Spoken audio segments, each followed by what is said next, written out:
Hi there, welcome back to the ERS Grocery Delivery Service Fast Start video training series. This is video number 2 of 3, the ordering process. In this video, we'll set up our ordering process and we'll place a test order. So let's start by going to Admin, Products, Items. And let's also open up the live website so we can track our changes as we make them. Now on the live website, there are a number of images and calls to action that you can click on in order to get to the ordering form. So let's click on one of those. And when we go back into Admin Products Items, we can click into the item, and we can see that the web page is pulling a lot of its information from these settings in here. We can also see, if we look around on this page a little bit, that there are a number of fields here, and we can fill out a lot of information about our services. And we'll cover advanced features in our next video. But for now, the main input fields we need to look at are down here under Meta Info, Order Form Input, and up closer to the top, Name, Cost, Picture, and Description. Whatever you enter into those fields is going to populate to the web page for this service. So the service is called Grocery Delivery Service by default, and you can change the name of the service to whatever you'd like it to be. But I recommend for right now you leave it as is, because if we change the name of this item, it will break the links in the home page. In the next video, we'll learn how to edit the home page, so we'll cover changing the name of this item then. Enter in the cost in dollars. The system will automatically add the dollar sign, so no need to put that in the field. Choose whatever picture you'd like to populate to the web page, and in the description area, you can put in whatever language you'd like to appear on the top of the ordering form on your ordering page. This description area uses what we call a WYSIWYG, or what you see is what you get editor. Think of it as similar to Microsoft Word or Google Docs. You can do all of the standard things like bolding, italicizing, underlining, changing fonts, sizes, and colors, lists, adding links, adding additional pictures, and even tables. So again, think of this as similar to Microsoft Word or Google Docs, and feel free to get creative with your description, while still making sure to convey all the necessary information to your customers. Once you've gotten those fields squared away, navigate down close to the bottom of the screen to Meta Info. Under Order Form Input, the text that shows up in the entry field under Content will populate to a text field on your order form on your website, where your customers will be prompted to enter their shopping list. You can also update this web page's HTML title, meta keywords, and meta description here, but don't worry if these are blank. There are defaults of all of those meta tags, and you can find them under Admin, General Config, Miscellaneous Settings. And we'll dive deeper into SEO in the next video. Once you've made your edits, go ahead and submit, and then we can go back to the live website and refresh the screen to see our edits. Now we can also see a few questions that populate to this page above where the shopping list is entered. So let's go ahead and edit those. We're going to do that at Admin, Order Config, Order Options. So when we click into Store, we can see that the text in this description box is what's populating on the website. And if we don't put anything under Options, this is going to be a blank text field for your customers to type into. We want Display set to Yes so your customers can see it. We want to leave Availability Rules blank. Include blank option doesn't really matter for this one because this is a text field rather than a drop-down menu. Display price also doesn't matter because this order option doesn't have a price associated with it. It's important that we leave this in the group top because leaving the order option in that group with a scope of special order form ensures that this order option populates to the ordering page. And taxable also won't matter since, again, there's no cost to this order option. So once you've made your edits, go ahead and submit. And let's go ahead and take a look at one of the drop-down menu order options. Again, the text that's going to populate to the question itself comes from the description area, and the available choices in the drop-down menu come from options. Name is where you write the phrasing that you want your customers to see. If you'd like to trigger an additional charge for any of the choices, for example, if someone picks yes and you want to charge them an additional $5, you would just enter in 5 under cost. Once again, no dollar sign is necessary. The system will automatically put that in there. We want Display set to Yes again, Availability Rules blank again. Include blank option, it's your choice. If you leave it set to Yes, then by default the drop-down menu will be blank. If you leave it set to No, then the customer must choose one of the entries that you put under Options. Keep in mind that that means that whichever option you have listed at the top is what's going to be chosen by default. You can reorder these options by clicking on the little blue cross, holding, and moving it to where you'd like it to go. Okay, so display price and taxable are irrelevant in this case because there aren't any costs with this order option. Group and scope are correct, so let's go ahead and submit. Keep in mind that these are only suggestions. The ERS system is designed to be fully customizable and flexible. Feel free to add, edit, and trash these as you see fit. However, event images and grocery cost are both very important order options. They do not show up to your customers during the order process, but they are important for yours and your employees' workflow in the back end of the system and in the driver app.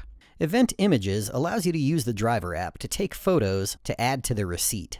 This is very important, and we'll see why in just a little while here. Grocery cost allows you to quickly enter in the cost of the groceries to add to the ticket. So we recommend you leave event images and grocery cost alone. Those order options are performing important functions in the system, and if you change any of those settings, they might not work properly anymore. Alright, we're almost ready to place a test order. But first, let's take a quick look at the web page your customers will see after they place their order, and the receipt document the system will automatically send them. We're going to do that at Admin, Documents, General Documents. And then let's click into Special Order Form Complete. This document generates the web page your customers see after they place their order. This is the same WYSIWYG editor you saw under Admin Products Items. The phrases in brackets are what we call merge fields. We'll cover that in more detail in just a minute here when we look at the receipt document your customers receive. But on this page in particular, I encourage you to leave those two merge fields somewhere in that content area. Of course, you can feel free to edit this page in any way you like. But those two merge fields are performing important functions, so it's a good idea to leave them somewhere in there. And once you're done, you go ahead and click Submit. And let's take a look at Virtual Terminal Receipt. This is the document that generates the receipt your customers will receive. So all these merge fields allow us to give the customer very specific information about their order. Feel free to make a few quick edits here if you like, but it's usually most practical to place a test order and compare the emailed receipt you receive to this document in the system. And then you can make any more major edits from there. Alright, so as usual, once we're done, we'll submit. And the last thing we should do before we place a test order is to edit the subject lines of the receipt emails your customers will receive. We're going to do that at Admin, General Config, Company Info.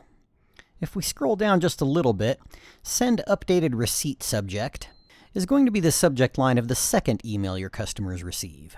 This is going to be the updated receipt email that includes the cost of the groceries. And we'll go through the process of adding that to the order so you can see how that works in just a minute here.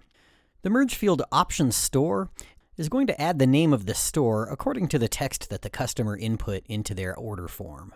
So feel free to edit this subject line according to your preferences. And we can find the subject line for the first receipt that the customer will receive near the bottom of the page under Send Receipt Subject.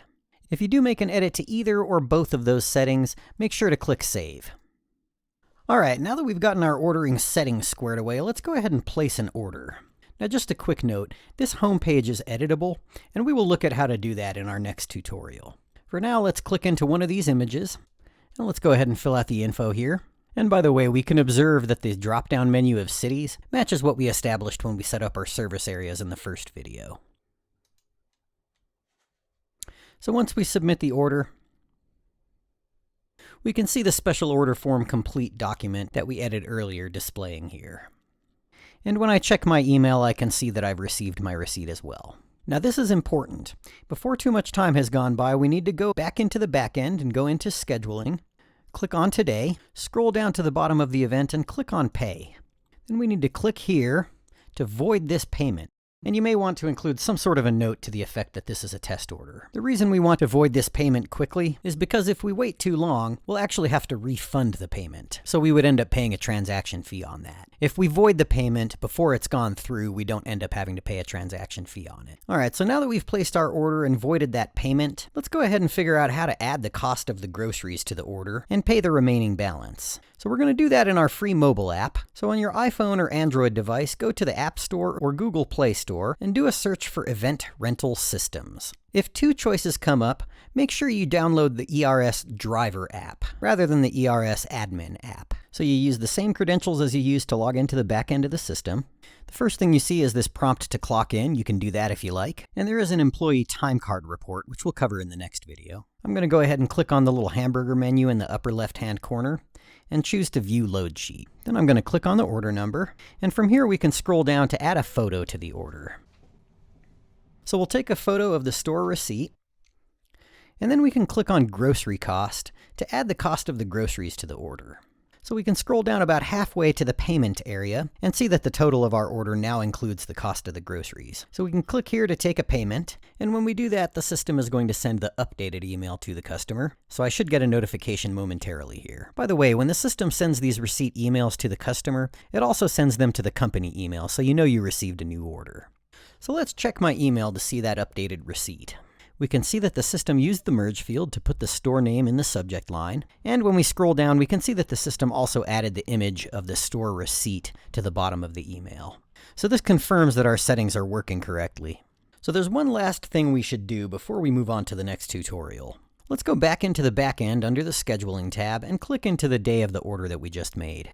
Let's scroll down and find the little gear and click on that to cancel this order. This is important because if we don't cancel this test order, the system is going to think that we have an outstanding balance. So in order to keep our accounting and reporting in good order, we need to go ahead and cancel, and let's not apply a rain check. Rain checks enable you to keep a credit on file for a given customer that they can redeem later. And again, it'll create errors in our reporting if we assign a rain check for this event or forget to cancel it. I'm going to write a little note in the cancellation notes to let me know it was a test order, and we can click here to cancel it. There are also some other views, so if you prefer one of these other views over events list, you can click into one of those. And you can do the same thing. The only difference is you're looking for a little switch rather than a gear. Alright, that about does it for this tutorial. In the next video, we'll cover editing the homepage of your website, adding and editing users and permission levels, automated and targeted email marketing settings, SEO, and reports. As always, remember when you're working in the back end of the system and you have questions, you can click on Help and enter the knowledge base to do a keyword search. And of course, you can always reach out to the tech support department at 505-435-9731, extension 102, or support@eventrentalsystems.com. Thanks for watching, and we'll see you soon.